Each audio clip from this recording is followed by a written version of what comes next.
Hello. I'm going to begin, as I always do, by putting on my rock suit. And this I put on ritualistically to open my heart to be able to receive the teachings of one of our elders. And I have with us today Grandfather Roy, bear who talks much, chief of the Cowlitz people, and one of the great spiritual leaders of Western Washington, who brings together many, many different things, including his many decades of work as a United Methodist pastor and teacher, as well as a great indigenous spiritual leader. And so he's going to share his wisdom with us today. And the first question I have is a hard question. There's so much hurt in the history of Christianity and indigenous peoples. Yet you're a great healer. Yet you also know deep in your heart and your body about this pain and this hurt. How do we move through this hurt to be able to learn and speak to each other? How do we learn to move with that hurt? Probably one person once said, if I can walk 1 mile in your moccasins, not mine, in yours, my life will be changed. Another way of looking at this is, what's his name? I think it was Oscar Wilde, who once they said something, I don't remember the whole story exactly, but the effect that he was in a church pew, and he was in his suit and shirt and tie, and a fellow came and sat next to him, dirty, filthy, and old worn out clothes, ragged clothes, and worn out shoes. He felt uncomfortable sitting next to this man, and then he began to realize, what if I had to live where he lived and experience what he experienced? Then I would be sitting in his place, and he might be sitting where I am.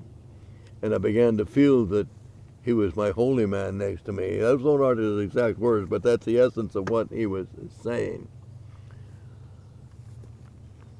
To begin to live with our hurt is simply to come to understand why people are the way they are, and accepting them for who they are, as they are. Each of us are different. They claim there's never been two human beings on the face of the history of humanity that were exactly alike. There's never been anyone here exactly like you. Never been anyone exactly like me. That makes you a very select person. You have something to offer this world, but when I recognize that is true for everyone, then what I am seeing you, who is different than me, might be a side of who I am that I have not even recognized in myself. In other words, I believe that when we look at the hurt of the world, we're never going to be able to resolve the pain of our world until we can resolve the pain of our own individual hearts. The battles that have gone on in Christianity, with all of the shameful things it has done. Our great nation that we love so, the United States, some of the shameful things we have done bringing pain to our world. We will never, never, never find peace and unity from the top, the political leaders of our nations in this world. It's going to have to start at the grassroots. It has to start with me. It has to start with you. And we have to start by bringing ourselves into complete peace with ourselves. No anger, no fear, all that is resolved. Once we can come to that place of our harmony and unity with all the world and all of its variations and all of it, what we would normally call the despicable ways of life, then my family might pick up on some of that. And one by one, my family becomes at one. And then the family becomes a pebble in the community, and the community becomes one. It's going to start at the grassroots level, and it can go to the international level, but it's not going to start at the top. It has to start with us as individuals. I can't expect somebody else to do something I'm not doing myself.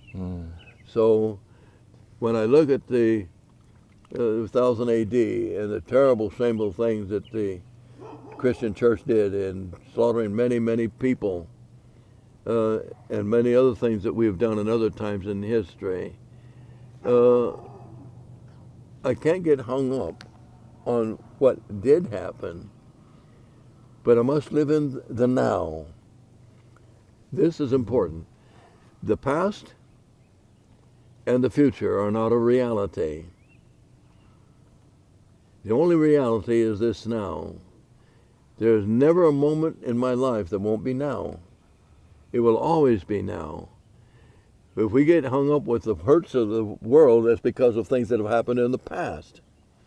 And so those things are not happening now. So why am I getting upset about them? Why is it I'm filled with doubts and fears about what might possibly happen in the future? Those things aren't happening right now. If I live in the now, everything is great right now. And this is the only moment I have. And it's always just this moment. But when I bring myself to the now in peace and harmony, all of my life is perfect. Once I can bring myself to that, then others see what peace I have and they can finally learn to do the same.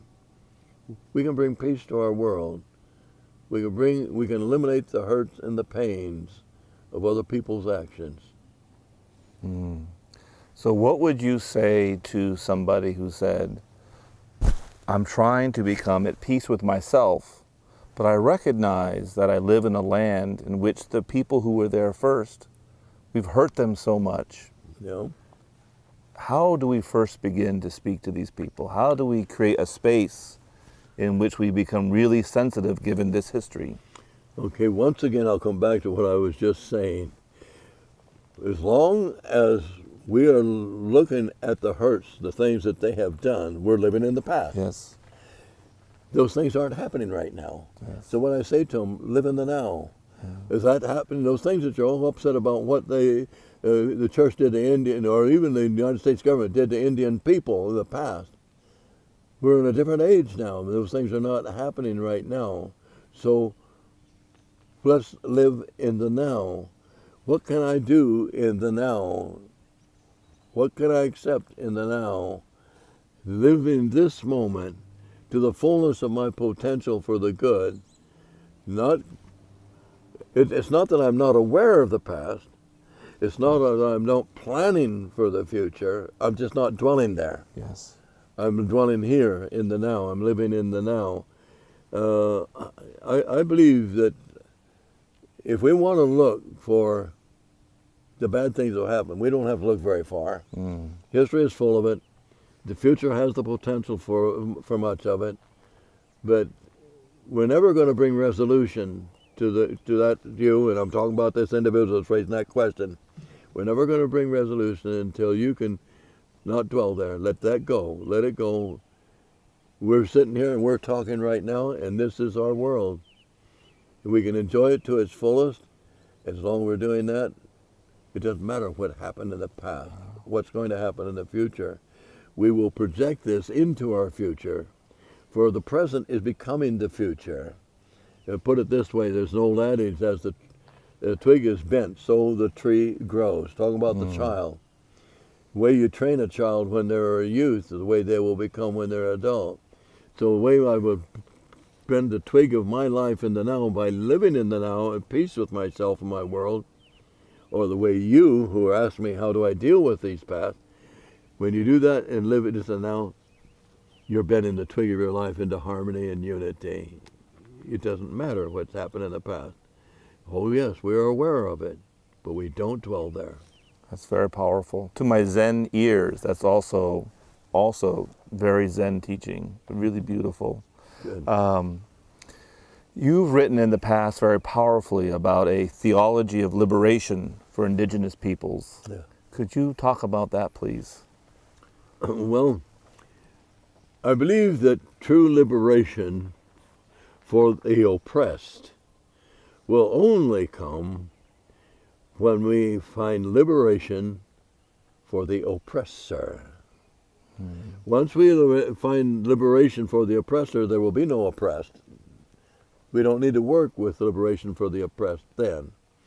So we need to bring the oppressor to a place of harmony and unity. Wow. How do you do that? Well, that is a good question, because there is no one simple answer. The answer to that will be very varied depending on who the oppressor is, what the oppression is that they're bringing. You'll deal with one oppression very differently than you deal with another oppression. So there's no simple answer.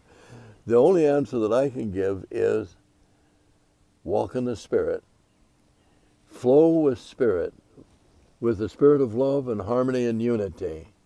Flow with that. No matter what kind of a situation you're facing, you flow with the spirit of love and unity, and it will give you, Spirit will give you the direction you need to go to deal with that disharmony, whatever it is. Yes. Speaking of disharmony, another very obvious disharmony of our world today is how we have dishonored the Earth Mother. Oh, yeah. The ecological disaster of the way we dwell on the earth right now. I know in your own ministry and your own teaching, it's very sensitive to a new relationship to the Earth Mother. What do you think this tradition has to teach our species in this time really of unprecedented peril? Well, the first thing I will say that before white man came here, when only the Indian, the Native American people lived here on this continent,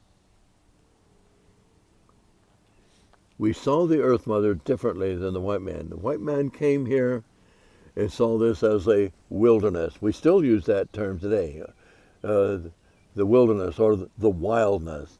They saw the Indians as wild savages. There were wild beasts. There were wild forests full of impenetrable trees and brush. Everything was wild, wild, wild. For us as Indian people, we lived here for tens of thousands of years.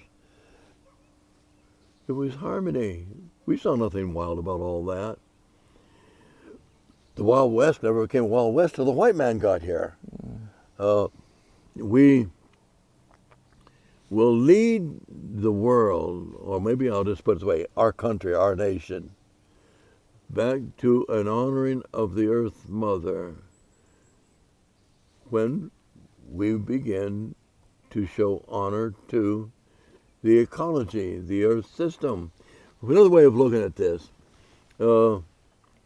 Indian people view the Earth Mother as a living body, just as you have your physical body and I have mine. And what is the life force that gives us life? Our blood system. And that takes away the filth of our body, but it feeds us the food for our body. It's our cleansing, our food, all of it. It's the garbage truck as well as the grocery wagon, all in the same. But when I load it with a poisonous food, contaminated food, I get blood poisoning. My body becomes sick. And when it becomes sick, well, the Earth Mother, the white man has raped the Earth Mother and contaminated the rivers. The rivers are the Earth Mother's bloodstream. We need to be aware of what we are doing. There are ancient legends, prophecies, maybe that's a better word I will use, ancient prophecies. Numerous different tribes have them, how that the white man would cause the near death of the Earth Mother, but that the Indian people will finally be the ones that will bring the white people back to their senses and bring healing. And what is that? By recognizing she's a living being, by being concerned how we're polluting our rivers and the Earth Mother herself in many different ways, fastening the oil on the ground and all these different things that we're doing. We're going to find new ways, and the Indian people will lead them to that. The Earth Mother will find her healing, but right now she is quite ill. Yes. You know, the new Pope, Pope Francis, speaks about an ecological conversion. That's what we need, a deep, deep awakening. Yes, yes. Beautiful, amazing, and much needed. Thank you, Pope. Yes. But how then do you make this teaching available when, without the conversion, we see the problem, but we are the problem. We don't hear anything. How do we make it available? By becoming the living example. Yes. Again, it goes back, it begins at the grassroots, it begins with me. Yeah. I have to become the living example of it. As I become the living example, it becomes a teacher to those who see what I'm doing. One by one, they learn. How do people learn from you as a professor of philosophy? By living the philosophies that you're teaching. You become the living example of it. And they say, aha, and the lights come on. There's that big aha. Oh, I was sure enjoyed that class today with that philosophy prof. He pushed buttons inside of me, but you were living it yourself. And it has to begin here, and I have to live it. And that will bring the change. That will bring a change ecologically to our world. How do I treat the Earth Mother? Am I practicing what I preach? I say one thing, but am I doing something else? Well, the old cliche, your actions speak louder than your words. So it begins here. It begins there. This is where it has to begin. That's really beautiful teaching. Part of the Earth Mother practice historically has been the use of stories. The stories help us understand and live more deeply in relationship to the Earth Mother. What's the power of stories, indigenous stories? Stories are really, you might say, the basis of all cultures. Language is the basis of all cultures, and the stories come out of our language. And one of our problems when it comes to language is our English language, in my opinion, is one of the poorest in the world. I remember one day I had a phone call. Early in the morning, my phone rang. I picked it up. It was a man from China. He says, Mr. Wilson? Yes, this is Mr. Wilson. I live in China. I soon come to Melika, America. I come to learn to talk Melican. And I arrive SeaTac next week. You meet me there? You help me? Yes, I'll be glad to do that. So I meet him at SeaTac. And I bring him home to my home for that night. And on the way down I-5, all of a sudden, boom, boom, boom, boom, boom, boom. I say to my wife, uh-oh, we got a flat tire. I pull over on the shoulder, and as I'm getting out into the trunk to get the spare tire out, he looks at my tire. Oh, flat. Now he's got the idea of the word flat, flat, flat, that's flat. Put the spare on, get back in the car, and start heading on down the road, and I got the radio going, and I said to my wife, oh, that singer, she sure is flat. And he look and he say, no TV in car. How you know she flat? Well, we get home and we served dinner to him. And I love mashed potatoes and gravy. I got a big pile here. It's heaped up. It's open up a big open hole here like a cavity for a volcano. And I fill it with gravy. I take one taste and I said, you must have forgotten to salt the potatoes. They're sure flat. No, flat, big pile. But after dinner, I take them out to meet John and Mary, and they're flat. And the next day, I take them out in the flats to go hunting. He say, me go back China. We no try and land. Everything flat, and all things different. No make sense. No understand. Our language, you take, for example, we think in our language as past tense, present tense, and future tense. But if you study the ancient Koine Greek language the New Testament was written in, the language was that of Alexander the Great, you can't talk about past tense, present tense, and future tense. You can talk about past time, present time, and future time, but they have like 8 different tenses, 7 or 8 different tenses. There are 3 different tenses just in past time. And so when they a lot of people, I say, do you have a Bible? Yeah, I got a Bible. No, you don't have a Bible. None of you in this church has a Bible.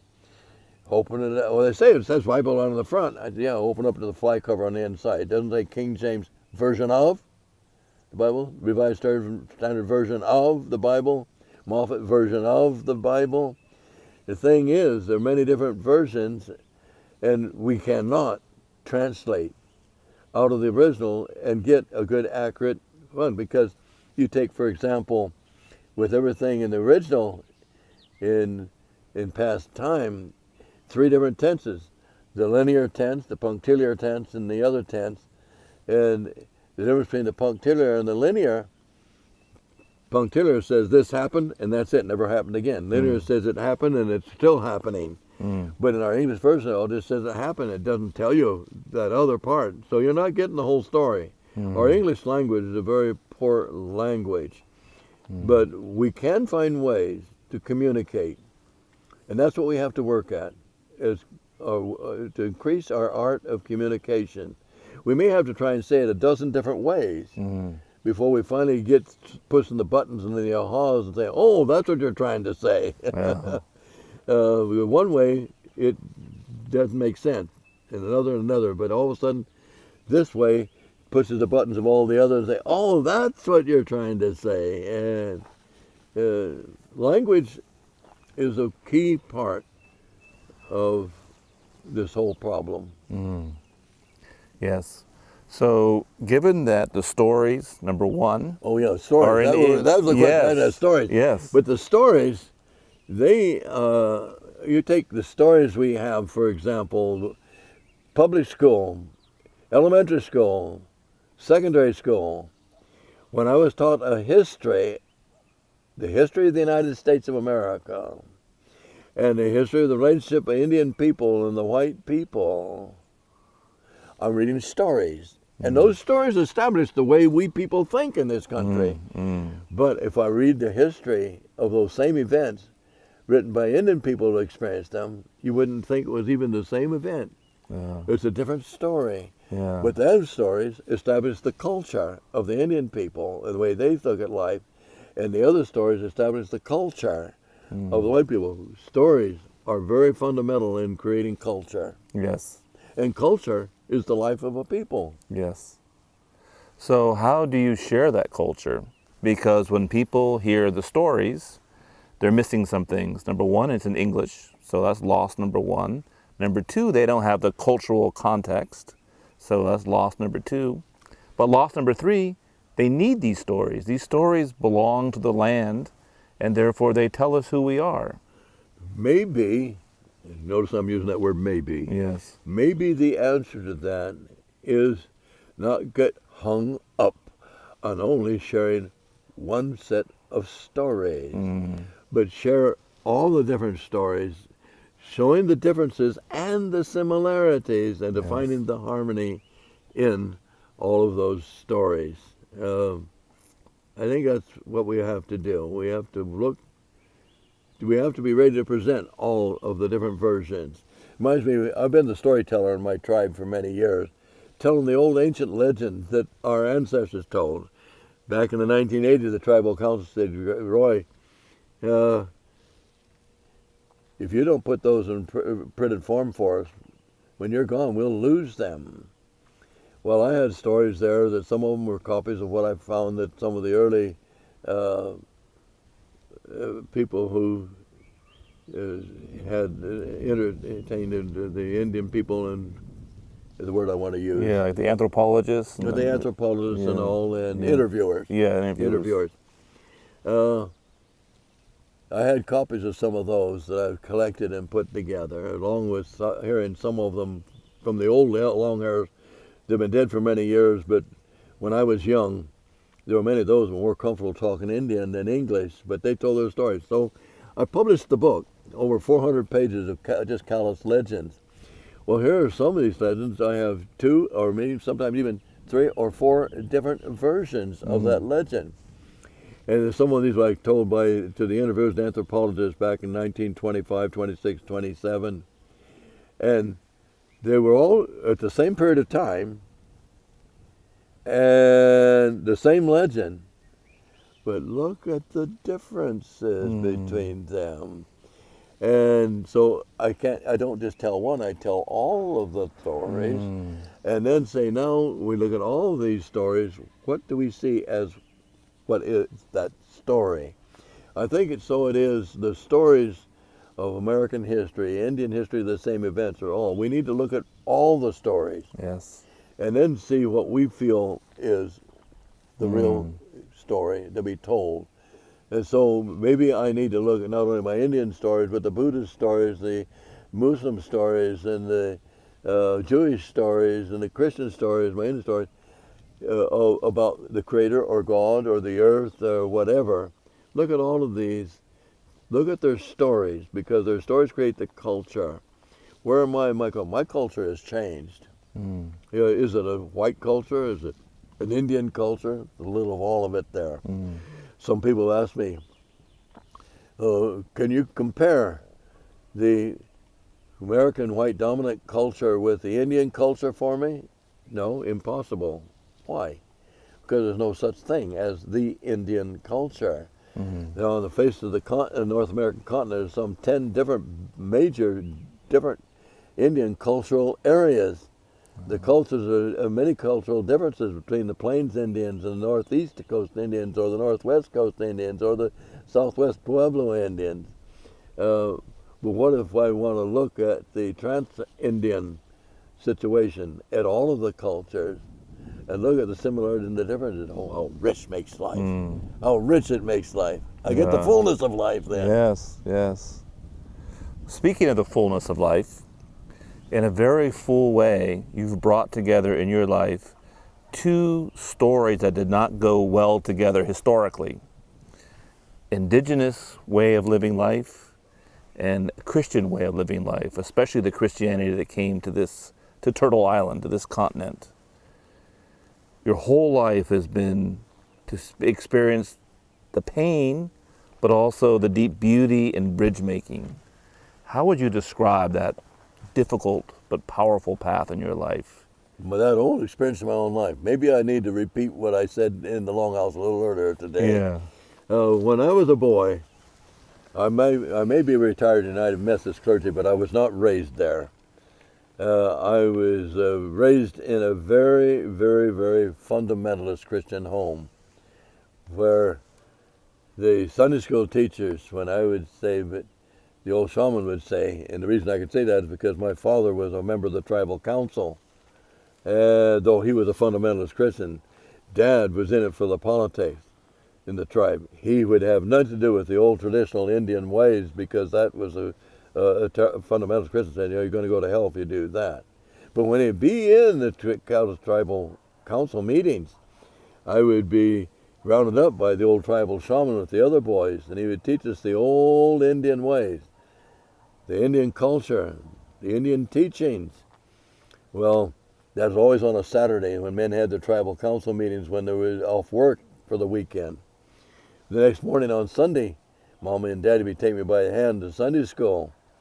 And the fundamentalist teachers, they had to be clones of the pastor. So I was always asking questions, and the Sunday school teacher, I'd say, but the tribal shaman says, and her reply was, Roy, one of these days when you grow up, you're going to have to make a decision. And if you want to be a good Christian, you're going to have to give up those evil, heathen, pagan, Indian ways. But I'd be back with the old shaman, and I'd say, but my Sunday school teacher says, and he had lots of different ways of answering it, but I'll never forget the way he said it when I was about 11 years of age. It was a hot July day. We were sitting out on the lawn. He rounded us boys up. And I said, but my Sunday school teacher said what she had said. And he said, Roy, do you see that car going down that road over there? And we all looked, and I said, yes. Do you see that car going down that road over there? We all looked, and I said, yes.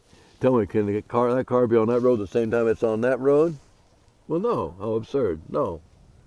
Well, you can't walk two different paths. And one of these days, you're going to have to make a good decision. And if you want to be a good Indian, you're going to have to give up those stupid Christian ways. The one thing that he said following that I've never forgotten, he said, boys, don't get me wrong. Jesus was probably the most powerful shaman who has ever lived. It's just that Western Christianity has turned his teachings upside down and made a fuller brushman out of him. But what did all this do to me? Pain, pain, pain, war going on inside of me. This war that went on between the Christian Roy and the Indian Roy.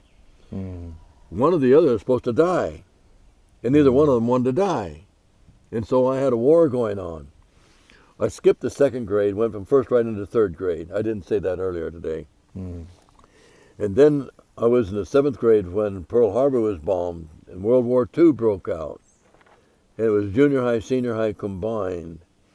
And they created a program, what they call an acceleration program. If you took nothing but solids, as soon as you had 120 credits, you could graduate. And I was already, because of first grade to third, a year younger than the rest of my classmates. And now, when I was a junior, I graduated the senior class ahead of me. But they were all 18. I was only 16. And in that denomination, that fundamental denomination, the most denominations today, you have to have your bachelor's degree before you can go to seminary. But you can go right out of high school and seminary. So I went right off to seminary at the age of 16. And I ended up, before the year was over, pastoring as a student pastor, pastoring my first church. This war was still going on. On into years of ministry and pastoring, I couldn't give up my Jesus, and I couldn't give up my Indian ways. The healing finally came in that war with all that pain that I faced. When one day I was pouring a sweat in the sweat lodge. And there was a young man came, a full-blooded Indian. He was born and raised in a fundamentalist Baptist church home where he had been taught, like me, that you can't have anything to do with the old Indian ways, you're going to go to hell. And so he had never been a part of his own tradition, even though he lived on the res. But he was a very, very devout fundamentalist Christian. But once a year, his family, his extended family, had a big family reunion. While the women doing their chatting and the men talking about hunting and fishing or whatever, he was with his teenage cousins. And he would say, one of them saying to the other, wasn't that a powerful sweat last week? Wasn't that a powerful Sundance ceremony last month? I said, he finally decided that he had to find out for himself. And so here he was, about the age of 35, and he came to my sweat lodge, and I knew it was his very first sweat. I knew his family. I knew the situation. So in the first round of the sweat, I took the time to give him the teachings of the sweat lodge. You're in the womb of the Creator. You bring all that is you, your possessions, your relationships, your philosophies, your theology, everything that is you bring in there. You leave the negatives behind. When you leave the lodge, that's a new birth. You leave the womb, you leave the womb. When you leave the womb, that's being born again. You leave the old man behind, and you come out a new creature out of that sweat lodge. And then I suddenly realized when that happened, earlier that same week, in my church that I was pastoring, I had this young couple come to me, and they were new converts in my church. Pastor, can we be baptized in water next Sunday? And I said, yes. I'll be glad to, but first I want to give you the teachings of water baptism. So I turned to Paul's epistle to the Romans chapter 6, where the finest teachings there is, if I can find in the Bible, on water baptism. Being buried with Christ, leaving the old man behind, coming forth as a new creature. Oh my goodness. Oh my. Oh my, oh my. That's the same teaching as the sweat lodge. The sweat lodge is the same teaching as the water baptism. Oh, those Christians say, you Indians, you had a weird ceremony you have in the sweat lodge. And the Indians say, what a weird ceremony you Christians have in the water baptism. We're both saying the same thing. We're saying it differently, but we can look through both windows and see the similarities. Well, it was only about 3 weeks later, I was down in the wilderness, down south and east of Mount Hood, out there where nobody knew was there but we Indians, for a Sundance ceremony where they were being pierced and affixed to the center flowering tree with ropes. Been run through the skin and pegs and the ropes attached to it, dance until they break loose. There were 16 of them. I was there in the Cedar Arbor in support of a friend of mine who was dancing for those 4 days and 4 nights there in prayerful support of him as he was being pierced and affixed to the tree. On the 4th day, suddenly I saw 17 people, 17 men dancing, pierced. One looked just like Jesus pictures that I had of Jesus. Oh, he was a great sun dancer. Oh, he was pierced and affixed to the center flowering tree, Calvary. Oh, he broke loose too. Oh, and suddenly I felt I was on more Eucharistic grounds at that Sundance ceremony than I was serving the Eucharist in my church. There was Jesus himself right there. And my mind went back to that old, not only to the 3 weeks before in the sweat lodge, but that old shaman when I was 11 summers old. Roy, do you see that car on that road? Do you see that car on that road? And I suddenly realized those two cars were heading for a common intersection. My shaman never found it, but the war ended in my life, in my heart. I knew I could be both Indian and I could be Christian. And later, I met with a Muslim priest. I met with a Buddhist monk. And as I began to look into the similarities in our teachings, I began to think I'm not only a Christian and an Indian, and I'm a Jew, I'm a Buddhist, I'm at one in harmony with the earth. Now that was real healing. Yes. That's my own personal experience, my life experience on resolving the conflicts and the pains. There was no longer any pain, no conflict. I'm at one. Yes. I've heard you. That's a very powerful story.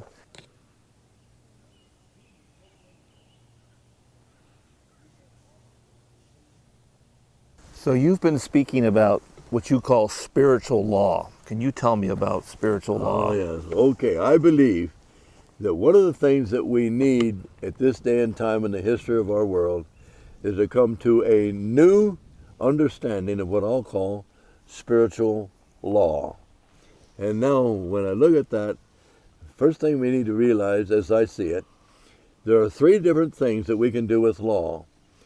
We can ignore law, and it will ignore us. We can trespass against law, it can wreak havoc upon us. Or we can come to understand law and use it to our great benefit. Now, what do I mean by that? Let me give an illustration. Here's a young man. He's driving his car down the gravel road on a mountain, curved mountain road. And there's that highway sign that there with just a curve says slow to 35. It's not a law, that sign. It just simply it's something there to kind of advise us. But he goes around at 40 or 45. He ignores the law of centrifugal force. That's a law. No. And it ignores him. The next day, he says, watch me today. And he goes around at 50 or 55.